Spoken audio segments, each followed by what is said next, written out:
বাপ বিদেশ, বাপের কষ্টের রক্ত পানি করা টাকার 2 পয়সার মূল্য দেয় না বউ বাচ্চা।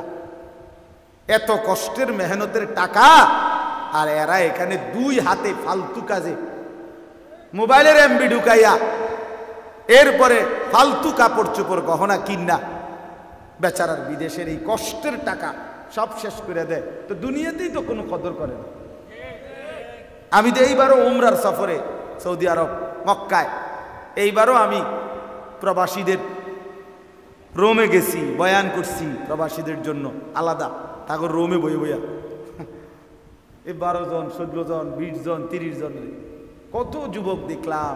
আহা কি কষ্ট করে, কি কষ্ট। এক রুমে 16 জন থাকে, 12 জন থাকে, কোন রকম। এক জায়গায় দেখছি জ্বর উঠছে, নিচে ফ্লোরে আপনার একটা চাদর বিছানো, এটার মধ্যে শুয়ে রয়েছে, কেউ নাই, কে কার খবর নাই, সবাই তো ডিউটি, 12 ঘন্টা 16 ঘন্টা 14 ঘন্টা ডিউটি।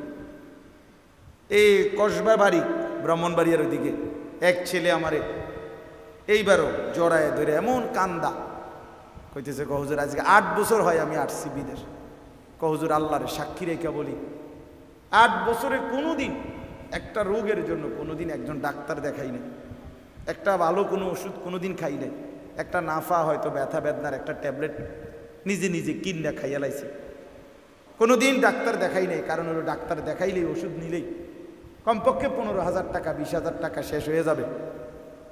এই টাকাগুলো জমায়া জমায়া বাড়িতে পাঠাই। সে নিজে বলছে আমার হুজুর সুখ কি জিনিস, আনন্দ কাকে বলে, বিদেশে থাইকা আজকে গত 8 বছরে কোনোদিন আমি দেখি নাই, হুজুর কেউ দেখছে কিনা কেউ। এই হলো হাল, সুখের কোন, এই কষ্টের টাকা। আমার ব্যথাটা কোথায়, অস্থিরতাটা, সেই টাকা এই মহিলাটা কিভাবে উড়াইয়া ফেলতেছে, সেই কষ্টের টাকাটা এই জানোয়ার ছেলে ঘন্টার পর ঘন্টা মোবাইলে উলঙ্গ ছবি দেখে তার বাবার এই রক্ত পানি করা টাকাটা শেষ করে দিতেছে। আহা কি করলি, কি করলি বাপ, কামটা করলি কি? এই জন্য বললাম, আল্লাহ তাআলা বললেন ইয়া আইয়ুহাল্লাযীনা আমানুত্তাকুল্লাহ, হে মুমিন আল্লাহকে ভয় করো, গুনাহ বর্জন করো, নেক আমলে অভ্যস্ত হও। যদি বলি রব্বুল আলামিন, গুনাহ বর্জন করবার মতো শক্তি তো দরকার আমার তো নাই, নেক আমলে অভ্যস্ত হওয়ার শক্তি নাই। আল্লাহ বলেন এজন্যই তো রমজান দিলাম, একটা মাস আমি আল্লাহর হুকুম মেনে রোজা নামাজ তারাবি এতেকাফ শবে কদর এই সবগুলো ইবাদত মাত্র একটা মাস কষ্ট করে করো, লাআল্লাকুম তাত্তাকুন, তাকওয়ার দৌলত আমি তোমাকে দিয়ে দেব, আমি মুত্তাকি বানিয়ে দেব, তাকওয়ার যোগ্যতা আমি দিয়ে দেব। এবার তুমি গুনাহও ছাড়তে পারবা, নেক আমলও করতে পারবা। সুবহানাল্লাহ। এই জন্য রমজানের সফলতা সার্থকতা তখনই যখন আমার আপনার মধ্যে এই তাকওয়া আসবে। গুনাহ ছাড়বার হিম্মত হলো কিনা সেটা বলে, নাইলে কোনো লাভ, এই রমজান আসলো আর গেল, আপনার কোনো পরিবর্তনই হইল না, আপনি যেমন আছেন এমন, যেমন সিন্নি এমন বতর বতর, এমন হলে হইল না। এই জন্য আমরা দয়া করে ফিকির করি, নিজের জীবন গঠন করি। বাবারা আরেকটু যত্নবান হন, নিজের ছেলের দিকে নজর দেন, মেয়ের দিকে নজর দেন, স্ত্রীর দিকে নজর দেন। স্ত্রী সন্তান, বিশেষ করে নিজের মেয়ে এবং স্ত্রী বেপর্দা হওয়া, এটা আত্মমর্যাদাহীন পুরুষের পরিচয়। যেই পুরুষের গায়রত নাই, আমি সবসময় বলি, কারো যদি প্রেস্টিজে লাগে লাগুক, আপনি প্রেস্টিজ দিয়ে লাইয়েন। কারো যদি মান সম্মানে লাগে, হ্যাঁ লাগুক, আপনার মান সম্মান আসেনি, আপনি এটা লাগবে বেড়া। যার স্ত্রী বেপর্দা, যার মেয়ে বেপর্দা, এই লোক আত্মসম্মানহীন, আত্মমর্যাদাহীন পুরুষ, বেগায়রত, তার আত্মসম্মান নেই, নয়তো কাপুরুষ সে। এই কারণেই তার স্ত্রী মেয়ে বেপদ, যে তাকে 2 পয়সার কেয়ার করে না। দূর বেটা, তোরে গনার ধরি না বেটা। হ্যাঁ, নাইলে এই ঈদের কেনাকাটা যত মহিলা করলো, মেয়ে করলো, আপনি আপনার মেয়ে, এই সমস্ত টাকা স্বামীর, সমস্ত টাকা বাবার, অথচ এই কষ্টের টাকার উনার রং চায় রাস্তার বখাটে, রাস্তার দুশ্চরিত্র। এটা কি কথা? এটা কেমন আত্মসম্মানহীন মানুষের কথা? এই জন্য দয়া করে ফিকির করে। আল্লাহ তাআলা বলছে, বল তানজুর নাফসুম মা কদ্দামাত লিগাদ। আমার বান্দা খেয়াল করো, আগামীকাল কিয়ামতের জন্য তুমি আজকের দুনিয়া থেকে কি পাঠাচ্ছ। এটাই তোমার আখিরাতের পুঁজি সংগ্রহের জায়গা। দুনিয়া, এখান থেকেই আখিরাতের জন্য পাঠাইতে হবে। মা কদ্দামাত, হিসাব করো আখিরাতের জন্য কি পাঠাইছো। ওয়াত্তাকুল্লাহ। এরপরে আল্লাহ আবার বলতেছেন, বান্দা আবারও বলছি, কথাটা ফেলে দিও না, আমাকেই ভয় করো, গুনাহ ছাড়ো, নেক আমলে অভ্যস্ত হও। ইন্নাল্লাহা খাবীরুম বিমা তা'মালুন। এরপরে আল্লাহ বলেন, শোনো বান্দা ইমানদার, তোমাকে বলছি আমি কিন্তু তোমরা যা করছো তার পূর্ণ খবর রাখছি। এক বিন্দু আমার থেকে আড়াল করতে পারবা না। এমনকি হৃদয়ের ভিতরের যেই কথাগুলো, খোদার কসম কোরআনে আছে, আল্লাহ তাআলা বলে, বান্দা কিয়ামতের দিন তোমার অন্তরের ভিতরে যে কথাগুলো উঠানামা করতো, ভালো মন্দ, আমাদের হৃদয়ে অনেক কথা আছে না? আমরা বলি না যে বেটা মনে আরো অনেক দুঃখ আছে, বা আমার আরো মনে অনেক কথা আছে। এই অন্তরের কথাগুলো পর্যন্ত আল্লাহ বলেন আমি খবর রাখি। কিয়ামতের দিন সেগুলো তোমার সামনে আমলনামার মধ্যে লিখিত খোলামেলা দেখায় দেব। ইয়াউমা তুবলাস সারাইর ওয়া হুসিলা মা ফিস সুদূর, অন্তরের কথাগুলো। এই জন্য আল্লাহ বলেন আমি সব খবর রাখছি, আমাকে ভয় করো, আখিরাতের জন্য কি পাঠাইলো এটা হিসাব করো। এরপরে আল্লাহ বলেন, ওয়ালা তাকুনু কাল্লাযীনা নাসুল্লাহা ফাআনসাহুম আনফুসাহুম। আমার বান্দা এমনটা হইও না যে আমি আল্লাহকে ভুলে গেলাম। আল্লাহ বলেন আমার কিচ্ছু হবে না, বিশ্বাস করো বান্দা, একদিন তুমি তোমাকে ভুলে যাবে। আমারে বলতে বলতে আমার কিচ্ছু হইতো না, শেষ পর্যন্ত তোমার নিজের কথা আর তোমার মনে থাকবে না। তুমি যে মানুষ, তুমি যে মুসলমান, তোমার যে মরণ হবে, তোমার যে কবর হবে, তোমারে যে 2 জন ফেরেশতা প্রশ্ন করবে, তোমারে যে হাসরের ময়দানে দাঁড়াইতে হবে, তোমার যে মিজানের পাল্লায় ওজন হবে তোমার আমল, তোমারে যে একটা আমল নামা দিবে, তোমারে যে ফুলসেরাত পার হইতে হবে, এই কথাগুলোই তোমার প্রয়োজন। এগুলোই একদিন তুমি ভুইল্লা যাইবা। শুধু দুনিয়া দুনিয়া, ব্যস্ততায় ব্যস্ততায় একদিন দেখবা সব কিছু জায়গাত রাইখা, দোকান দোকানের জায়গায়, বিল্ডিং বিল্ডিংয়ের জায়গায়, গাড়ি গাড়ির জায়গায়, সব তোমার জায়গায় যেটা যেখানে ছিল ওইখানে রাইখা দুনিয়া তোমারে লাথি দিয়া কবরে ফেলাই দিবে। যা যাবে, যা হারাম। তুই জানোস না আমি তোর বাপ দাদা 14 গোষ্ঠী কাউরে থাকতে দেই নাই, তুই এরকম শুরু করলি কে বেটা? হ্যাঁ, তুই যে মনে হয় দুনিয়া সব খাইয়ে লাগবি লাগে। কিতা ঘটনা কিতা? তুই কারো মৃত্যু দেখো নাই? তুমি কোনো কবরস্থানে যাও নাই কোনোদিন? তুমি কোনো লাশের জানাজা পড়ো নাই? যে মানুষটা তোমার সামনে লাশ, সে কি একদিন হাত নাড়াইতো না? কথা বলে না? তার চক্ষুই খোলা ছিল না কোনোদিন?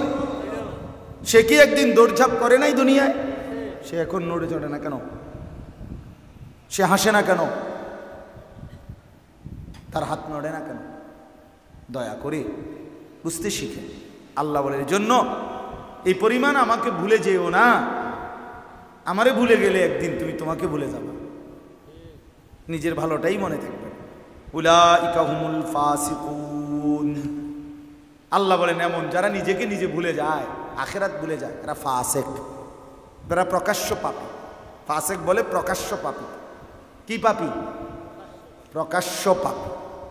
এরপরে আল্লাহ বলেন লা ইয়াস্তাবি আসহাবুন নারি ওয়া আসহাবুল জান্নাহ। শুনে নাও বান্দা, জাহান্নামবাসী আর জান্নাতবাসী কখনোই সমান হতে পারে না। হাসরের ময়দানে গেলে দেখবা ফারিকুন ফিল জান্নাহ ওয়া ফারিকুন ফিস সাঈর, একদল জান্নাতি আর একদল জাহান্নামী। কেউ হাসবে চির হাসি, কেউ কাঁদবে চির কান্না। আম্মা মান উতিয়া কিতাবাহু বিয়ামিনি ফায়াকুলু হাউম ইকরাউ কিতাবিয়া। আল্লাহ বলে যার আমলনামা ডান হাতে দেয়া হবে সে হাসরবাসীকে চিৎকার করে বলবে, হাসরবাসী দেখো, ইকরাউ কিতাবিয়া, আমার আমলনামায় দেখো আমার নামের সাথে জান্নাতি লেখা হয়ে গেছে। ইন্নী যানানতু আন্নী মুলাকিন হিসাবিয়া।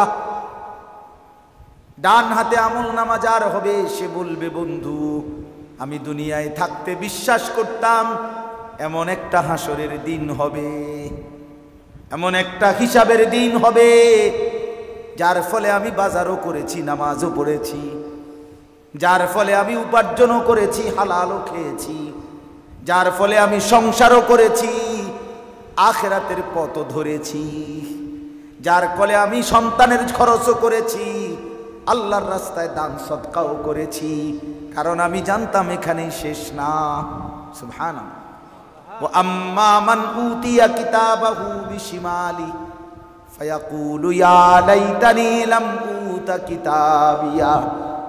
এরপরে আল্লাহ বলেন যার আমলনামা তার বাম হাতে দেয়া হবে সে একটা চিৎকার করে বলবে, হায় আফসোস, যদি আমার আমলনামা আমার হাতে না দিত।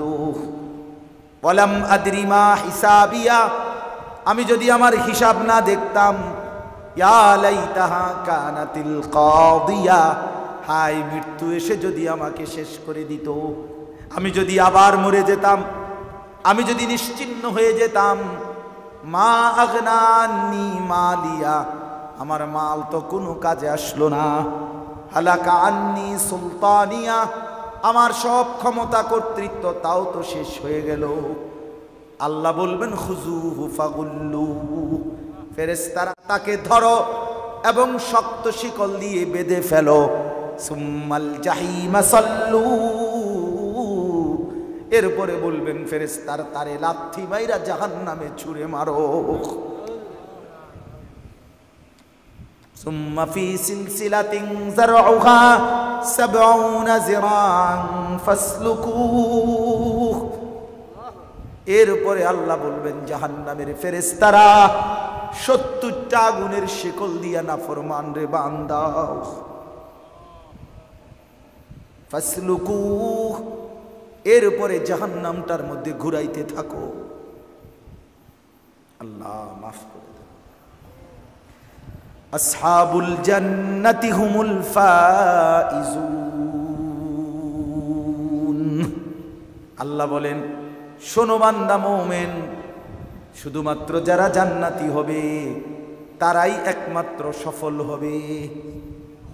হুমুল ফাইজুন, তারাই সফল, তারাই কামিয়াব। কারা?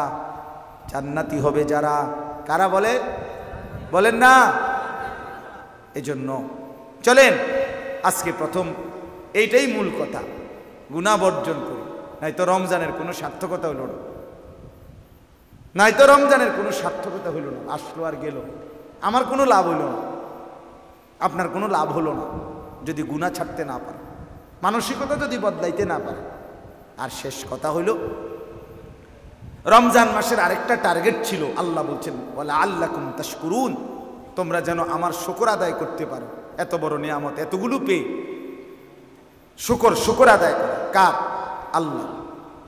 তো মুহাদ্দিসিনে কেরাম, মুফাসসিরিনে কেরাম বলেন কোন ব্যক্তি রমজান পেয়ে যদি আল্লাহর রমজানের পরে সে আল্লাহর শুকর আদায় করতে চায়, তাইলে শুকরের একটা নমুনা হইল রমজানের পরে শাওয়াল মাসের এই 6টা রোজা রাখা। এটা প্রমাণ করে এই লোকটা রমজানের শুকর আদায় করছে। এই কয় রোজা? এই মাসে 6টা রোজা রাখে। এটা শুকরের নমুনা। আমি আল্লাহর রমজান পেয়ে আল্লাহ যে আমার ইবাদত আমলের তৌফিক দিছে, পুরা মাসটা হায়াত দিছে, বাঁচাইছে, আমি যে ওযু, নামাজ, তারাবি, ইফতার, সাহারি, রোজা, এতেকাফ, শবে কদর, এই নিয়ামতগুলো অর্জন করার চেষ্টা করছি, এটা শুকর হিসাবে। আর 6টা রোজা রাখা, এই শাওয়াল মাসে 6টা রোজা রাখা। নবী সাল্লাল্লাহু আলাইহি ওয়াসাল্লাম বলেন, মান সামা রমাদানা সুম্মা আতবাআহু সিত্তাম মিন শাওয়াল কানা কাসিয়ামিদ দাহর। যে ব্যক্তি রমজানের রোজা রাখলো, অতঃপর তার সাথে মিলাইয়া শাওয়াল মাসে আরো 6টি রোজা রাখলো, কয়টি? সে যেন পূর্ণ 1 বছরের রোজার সওয়াব পেয়ে গেল। কিভাবে পাইল? নবীজি আরেক হাদিসে এটার ব্যাখ্যা করে দিছে। একটি আমল, নেক আমল, ফেরেশতার ডান কাঁধে কমপক্ষে 10 লেখা হয়। 10-এর নিচে কোনো নেকি নেই। 10-এর নিচে এই ডান কাঁধের ফেরেশতার যে নেকি লেখে, যেই খাতার, এটার মধ্যে 1, 2, 3, 4, 5, 6, 7, 8, 9 এই পর্যন্ত সংখ্যা নাই। এনে টোটালিটা নাই। উনি শুরুই করে 10-এর থেকে। বুঝেন নাই কথা? ডান কাঁধের ফেরেশতা শুরু করে কত থেকে? 10-এর থেকে শুরু। এটা বাড়ে। 10 70 হয়, 70 7000 হয়, 7000 70,000 হয়, 70,000 7 লক্ষ হয়, 7 লক্ষ 70 লক্ষ হয়, 70 লক্ষ 70,000 লক্ষ হয়, 70,000 লক্ষ 7 কোটি হয়, 7 কোটি 70 কোটি হয়, 70 কোটি 70,000 কোটি হয়। এরপরে কোনো বেলায় আইসা আল্লাহ ডাইরেক্ট ফেরেশতারে বলে, তুমি লেখো না, আমি লেখো। সাকতুম, আমি লিখি। শুরু হয় কত থেকে? 10। একটি নেক আমল কমপক্ষে 10। তাহলে 1 মাস রমজানে কেউ যদি রোজা রাখে, এটারে যদি 10 ধরেন, তাহলে 10 মাস, কমপক্ষে 10 মাসের নেকি হইল। তাহলে 1 মাসে কয় মাস হইল? কথা কয় না, 10 মাস। আর 6টা রোজা যদি কেউ রাখে, তাহলে একটা রোজা 10টা রোজা, তাহলে 6টা রোজায় কয়টা? 60টা। 60টায় কয় মাস? তো হইল কয় মাস? খালাস, সহজ হিসাব। 1 মাসে কয় মাস? 10 মাস। রমজানের 1 মাসে কয় মাস? আর 6টা রোজায় 60, তো 60 দিনে কয় মাস? 2 মাস। তাহলে 10 আর 2 12 মাস। এই জন্য এই 6টা রোজা রাখার ইনশাআল্লাহ চেষ্টা করবেন। বলেন ইনশাআল্লাহ। কেমনে রাখবেন? একসাথে 6টা রোজা রাখতে পারেন, ভাঙ্গাও রাখতে পারেন, যেমনি সুবিধা আপনার। একটা করে রাখেন, দুইটা করে রাখেন। বাকি এই মাস আজকে হলো 2 তারিখ গিয়ে 3 তারিখ চলতেছে, এখন জিলহজ, শাওয়ালের আপনি হিসাব করবেন, আরো 27 দিন আছে। তো আপনি এটা ধইরে 6টা রোজা কি করবেন? আদায় করবেন। 3টা লাভ হবে। 1 নাম্বার, কিতাবে লিখছে কেউ যদি 6টা রোজা রাখে এই শাওয়ালের, 3টা লাভ হয়। 1 নাম্বার হলো তার রমজানের ফরজ রোজার মধ্যে যদি কোনো ঘাটতি থাকে, সুন্নত নফল দ্বারা আল্লাহ তাআলা এই রোজাগুলোর দ্বারা সেই ঘাটতি পূরণ করে পূর্ণ নেকি দিয়ে দিবেন। 2 নাম্বার, যে ব্যক্তি, হাদিসে আছে নবী বলছে, একটি নেক আমল কারো যদি কবুল হয়, এটার প্রমাণ হইল, বাহ্যিক একটা নমুনা হইল, আল্লাহ তাকে সেই নেক আমল পুনরায় করার তৌফিক দেয়। তো কারো রমজানের রোজা কবুল হয়েছে কিনা এটার একটা বাহ্যিক প্রমাণ হইল, তাকে আল্লাহ পুনরায় পরের মাসে 6টা রোজা রাখার তৌফিক দিছে। তাহলে এই 6টা রোজা যে রাখতে পারবে, প্রমাণ হবে, আশা করা যাবে যার রমজানটা কবুল হয়েছে। এই কারণেই আল্লাহ তাকে পুনরায় রোজা রাখার তৌফিক দিছে। আপনারা একবার সুবহানাল্লাহ কন্ত, আবার কন্ত, আবার বলেন তো। এই কয়বার কইলেন? এই প্রথমবার বলার কারণে এটা কবুল হয়েছে দেখা দ্বিতীয়বার বলার তৌফিক হয়েছে, দ্বিতীয়বার এটা কবুল হয়েছে দেখা তৃতীয়বার বলার তৌফিক হয়েছে। কারো ফজরের নামাজ কবুল হইলে জোহরের নামাজের চাহিদা হয়, কারো জোহর কবুল হইলে আসরের চাহিদা হয়, কারো সকালের নাস্তা হজম হইলে দুপুরের খাবারের চাহিদা হয়, কারো দুপুরের খানা হজম হইলে রাতের খানার চাহিদা হয়। ঠিক তেমনি ভাবে এক ওয়াক্ত নামাজ কবুল হইলে পরের ওয়াক্ত নামাজের চাহিদা তুলে। অতএব এই 6 রোজা প্রমাণ করবে রমজানের রোজা কবুল হয়েছে। আর 3 নাম্বার হলো এই যেটা এখন বললাম, শুকর। আল্লাহ যে আমার এত বড় রমজান দিছে, সুযোগ দিছে, হায়াত দিছে, এটার শুকর আদায় হবে এই 6 রোজার দ্বারা। তাহলে 6 রোজার দ্বারা আমার ফরজ রোজার ত্রুটি বিচ্যুতি মাফ হবে। এই 6 রোজার দ্বারা আমার পিছনের রমজান কবুল হয়েছে এটার প্রমাণ মিলবে। 6 রোজার দ্বারা আল্লাহর শুকর আদায় করার একটা দৃষ্টান্ত, একটা নমুনা হবে। আল্লাহ তাআলা আমাদেরকে তৌফিক দেন, কবুল করেন। এই তাকওয়া মসজিদ আল্লাহ তাআলা কবুল করেন। আলহামদুলিল্লাহ, ছোট্ট পরিসরে হলেও মাহফিলের আয়োজন নিয়মিত করতেছে মাওলানা হাসান বিন নূর ভাই, আরও বাকি সাথীরা, আমি তো সবাই অনেকেই চিনি আলহামদুলিল্লাহ। আপনারা চেয়ারম্যান সাহেব এসেছেন, আপনারাও এসেছেন, সবাই মিলে আন্তরিকতার সাথে আমারও অনুরোধ থাকবে আপনাদের সাধ্যের ভিতরে যেটুকু কুলায় মাহফিলটা প্রতি বছর আপনারা চালু রাখবেন, বলেন ইনশাআল্লাহ। এই ঈদের পরপর কাছাকাছি টাইমে নিয়মিত আস্তে আস্তে হলে অল্প অল্পই হোক ইনশাআল্লাহ, এই 1জন 2জন করেও যদি আমরা হতাশ হই না। আলহামদুলিল্লাহ, আমাদের সাথে আমার শায়েখ আল্লামা মুফতি মুশতাকুন নবী কাসিমি হুজুরের সাথে কুমিল্লায় কোটবাড়িতে কমপক্ষে 12 থেকে 1300 সাথী আমাদের সাথে এতেকাফ করছে এবার এক মসজিদে। জি, সিঁড়ির তলে, যদি জায়গা থাকতো মাটির তলে হইতে হইল, সিঁড়ির নিচে মিচে কোনা কানা যেখানে কোনো একটা ফাঁকা জায়গা নাই, এইভাবে 5 তলা মসজিদ কানায় কানায় পূর্ণ ছিল। আলহামদুলিল্লাহ, কত সাথী যে ফিরাই দিছি আমরা, সিট দিতে পারি নাই। তো এই সময় আমি দেখছি, হতাশ হই না এই জন্য। আলহামদুলিল্লাহ, এবারও দেখছি এই 10 দিনের এতেকাফে না হলেও কমপক্ষে 300-400 যুবক ছিল, এদের অনেককে দেখছি আলহামদুলিল্লাহ। রাত্রিবেলা 12টা 1টা 2টার দিকেও আমার কাছে আসছে, আইসা জড়ায় ধরে কাঁদছে, অজরে হুজুর গুনার রাস্তা ছেড়ে দেবার সিদ্ধান্ত নিছে, মোবাইলের আসক্তি ছেড়ে দেবে, জিনা ব্যভিচারের আড্ডা ছেড়ে দিবে। এর অনেক ছেলে নিয়ত করছে, কাঁদছে, রাত ভর চোখের পানি ফেলছে। তাইলে ইনশাআল্লাহ আমরা হতাশ হই না। আল্লাহর দয়ায় রহমে মুসলমানের যুবক অসংখ্য ফিরে আসতেছে এবং ফিরবে ইনশাআল্লাহ। এজন্য একবারে হতাশ এই 2-4 জন অপদার্থ থাকবেই, এর ভিতরে নেককারও থাকবে। আল্লাহ তাআলা আমাদের প্রত্যেককে ঈমান আমলের তৌফিক দান করেন। আল্লাহ তাআলা আপনাদেরকেও নেককার হওয়ার, জীবনটা সুন্দর করার তৌফিক দান করেন। 1 সপ্তাহের ব্যবধানে সব কওমি মাদ্রাসায় আশেপাশে ছেলে মেয়ে মাদ্রাসায় ছাত্রছাত্রী ভর্তি শুরু হবে। আপনারা আপনাদের ছেলেদেরকে, মেয়েদেরকে, আপনাদের বাচ্চাদেরকে মাদ্রাসায় ভর্তি করাবেন। সব কওমি মাদ্রাসায় রমজানের এই রোজার ঈদের 1 সপ্তাহ পর থেকেই কি শুরু হয়, ভর্তি শুরু হয়। আমাদের বছর কওমি মাদ্রাসার বছর রমজান থেকে রমজান, আমরা এমনি হিসাব ধরি, আগের থেকেই আমাদের পূর্বসূরীদের, আমাদের মনীষীদের এভাবেই হিসাব। তা আমার ছোট্ট মাদ্রাসা আছে ওই ময়নামতি সাহেবের বাজার ক্যান্টনমেন্টের পাশে, সেখানেও আলহামদুলিল্লাহ আমার মাদ্রাসাতেও প্রায় 400-র মতো ছাত্র আছে। নুরানি বিভাগ, নাজেরা বিভাগ, হেফস বিভাগ, আলাদা শুনানি বিভাগ এবং কিতাব বিভাগ, না হেদায়েতুন নাহু জামাত পর্যন্ত, মানে 7ম শ্রেণী পর্যন্ত, না 8ম শ্রেণী পর্যন্ত আলহামদুলিল্লাহ আছে। আপনাদের কাছেও সুযোগ হইলে আমাদের মাদ্রাসা তো ইনশাআল্লাহ আগামী বৃহস্পতিবার ভর্তি মাদ্রাসা খুলবে, শুরু হবে, সেখানেও আপনাদের বাচ্চাদেরকে ভর্তি করাইতে পারবেন। চান্দিনাতেও আলহামদুলিল্লাহ অনেক মাদ্রাসা আছে। আপনারা আপনাদের ছেলেদেরকে দিন শেখান, মেয়েকে দিন শিখান।